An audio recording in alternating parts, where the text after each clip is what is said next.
Ridge Kids. Welcome to your worship experience. We live in a me-centered world where people can act as if the world revolves around them. It can be hard to figure out how to be humble throughout the different things that we face. Thankfully, we don't have to figure this out on our own. When Jesus was on earth, he gave us the ultimate example of humility, putting others first by giving up what you think you deserve. Jesus is God, and he put that aside for us. Through his life and death, Jesus also showed us how to serve others and put them first. I hope you are as excited as I am to hear today's story. So get cozy and enjoy. See you next time.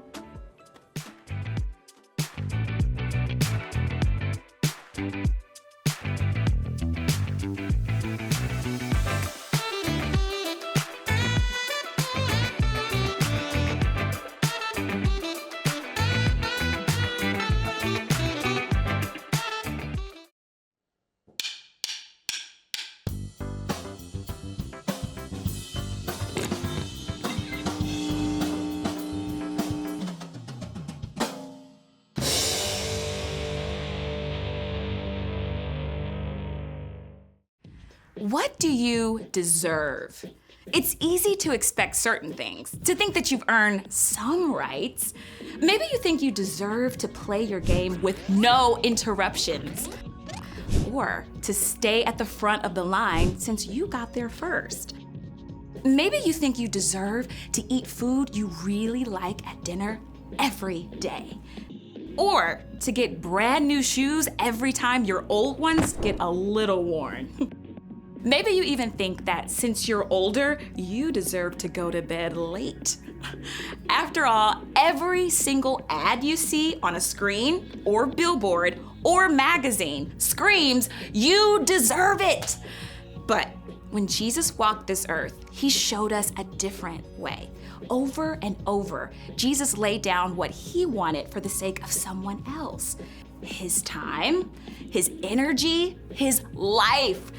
Every day, we have amazing opportunities to follow Jesus by putting others first. You can show your little sister she's important by setting aside your game to help her practice reading. You can put another kid first by letting them go ahead of you in line. You can put your mom first by not grumbling when she serves her favorite meal.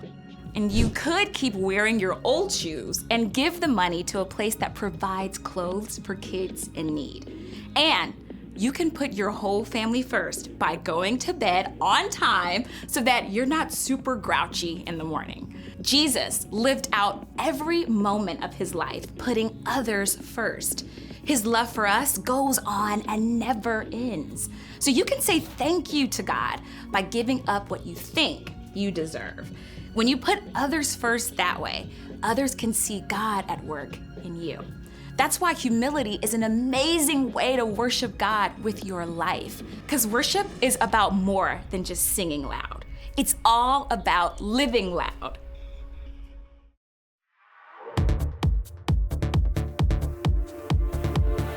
I'm blown away by your love for me. It goes on and never ends. I belong to you. I'm chosen by you. Forever, I'm your friend. You'll always be right here with me. I'm so thankful for your love. No matter what I do, I know this is true.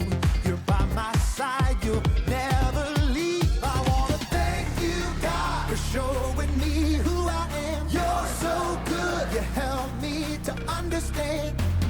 We are your sons and daughters. You're such an amazing father. Thank you, God, for coming to rescue me. You're so good, God. You're everything I need every minute of every day. I just wanna say thank you, God. I'm blown away by your love for me. It goes on and never ends. I belong to you. I'm chosen by you. Forever, I'm your friend. You'll always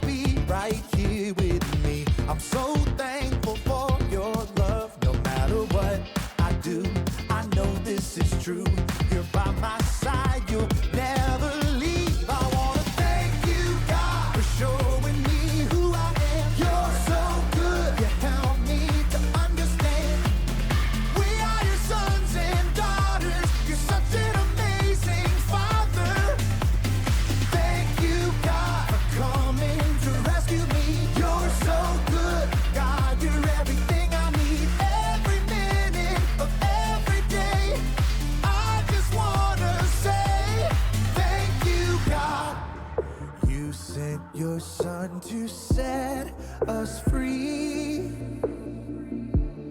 For your love and kindness I will sing. You sent your son to set us free.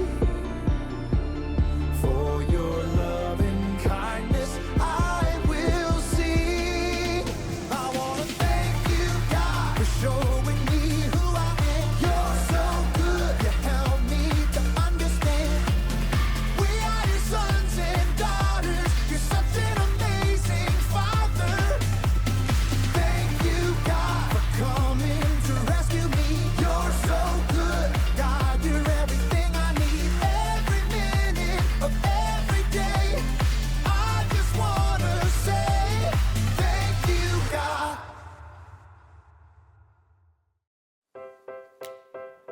There you go. Thank you. Hey, welcome to the Story Lab. This week we're talking about humility while we take a look at the story of someone really important who took on the job of a servant.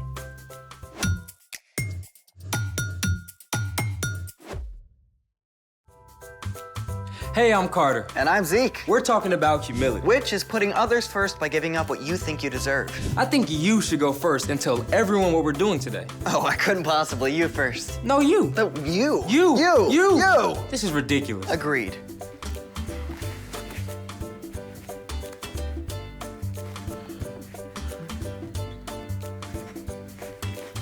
So you want to tell everyone what we're doing? Well, there's an amazing celebration coming up next week. Spoiler alert, Easter. And one of the traditional ways to celebrate new life at Easter is by decorating these tasty semi-orbs. Today, we're gonna get creative. We've each found a new way to decorate eggs. And you can decide what you like best. You may go first. Thank you, but your way has to dry first. So you first. Oh, it's fine. Did you just win at being humble? Let's make it. I'm using shaving cream. Step 1, fill a baking sheet with shaving cream and smooth it out.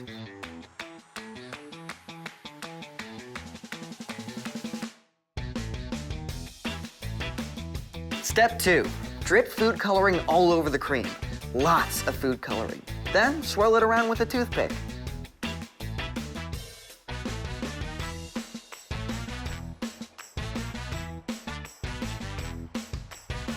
Step 3 is the really fun part. You're gonna need gloves for this. Take a hard-boiled egg and roll it all around in the shaving cream.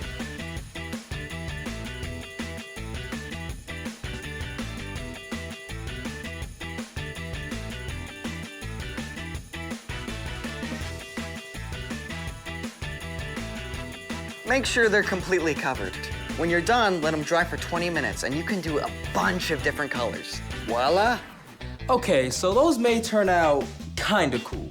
But while they dry, let's try my way. Okay, step 1 is super simple. Just dye your eggs a solid color in the regular way, using hot water, food color, and vinegar.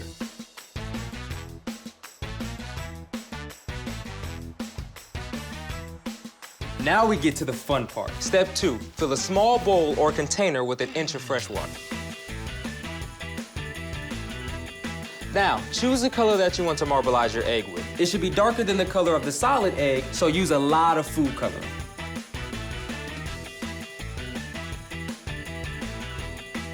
Step 3, add 1 tablespoon of olive oil and stir it gently to create swirls and bubbles.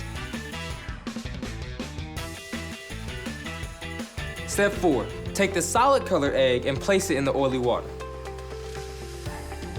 Roll it around with a spoon and hold it in place for a few seconds here and there to absorb more color. The longer you roll your egg around, the more marbled it will be.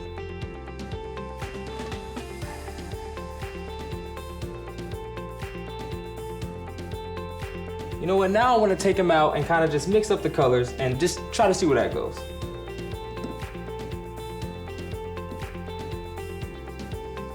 These eggs are gonna look very good. Mine are gonna look better. Are they dry? I think so. Want some help? Sure.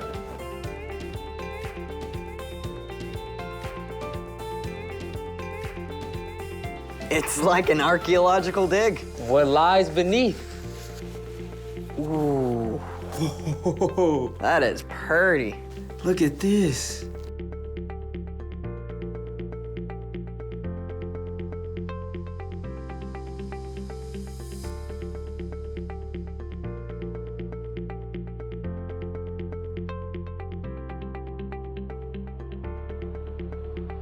Your eggs are very marbly. And your eggs are very swirly.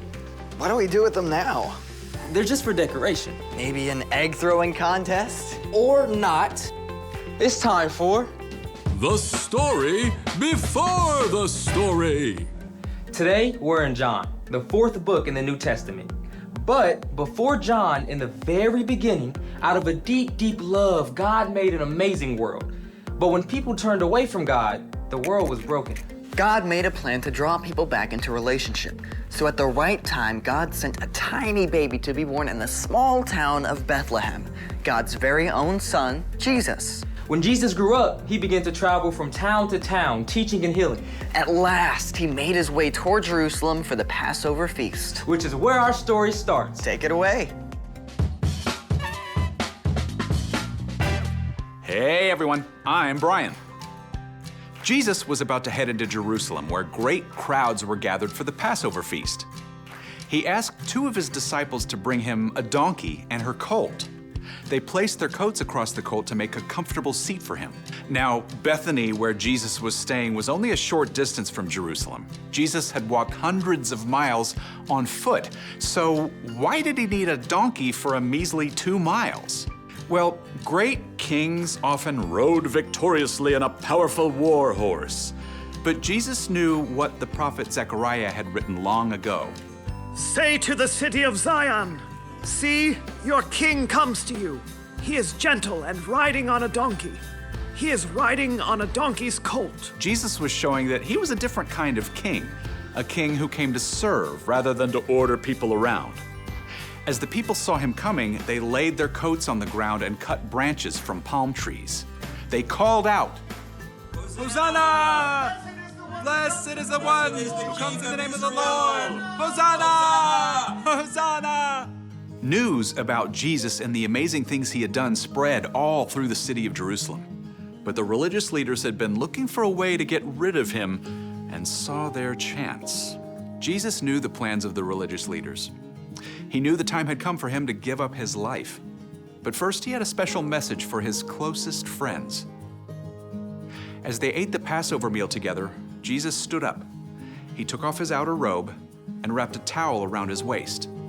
Then he poured water into a bowl and knelt down to wash his disciples' feet. The disciples must have been surprised, to say the least. Washing feet was a dirty job saved for the lowliest servant. Yet Jesus, who had just been hailed as a king, was washing their feet. When Jesus reached Peter, though, Peter put up a protest. Lord, are you going to wash my feet? You don't realize now what I am doing, but later you will understand. When Jesus finished washing their feet, he put on his outer robe and took his seat again. I, your Lord and teacher, have washed your feet, so you also should wash one another's feet. I have given you an example. You should do as I have done for you. Now you know these things, so you will be blessed if you do them. Jesus, God's very own Son, chose to take on the role of a humble servant, and he asked his followers to do the same. The end. Honestly, the washing feet part kind of weirds me out. Yeah, it does seem kind of odd to us now, but with walking dusty, dirty roads, washing feet when you arrived at somebody's home was super important. Yeah, but Jesus didn't actually mean for us to go around taking off people's shoes and washing their feet, right? Well, that's just one way Jesus put others first. The important thing Jesus wanted us to hear is that we can set aside our own wants and needs to show love to others. So, what's our part in the story? Well, maybe it's your brother's turn to unload the dishwasher, but you choose to do it for him. Or you can tell your teacher is feeling really overwhelmed, so you use your free time to help clean up the classroom. Last week I got this brand new game I was super excited to play, but then my dad got home with a giant load of mulch to spread on the flower beds, so I put off playing my game to help him. Yeah, See, if you keep your eyes open, there are opportunities all throughout your day to put others first. And you don't actually have to wash their feet to do it. That's good, right? I'll see you next time. Here's the thing, Jesus put others first. So what are we gonna do with these? Well, my aunt is Greek, and they do this thing where they hold the egg like this. You do one too. Oh, okay. Then you say, Christos Anesti. What's that? It means Christ is risen, and then you tap the eggs together. The egg that doesn't crack wins. Let's do it. Christos Anesti. Ooh, I win. Your egg just cracked. my turn.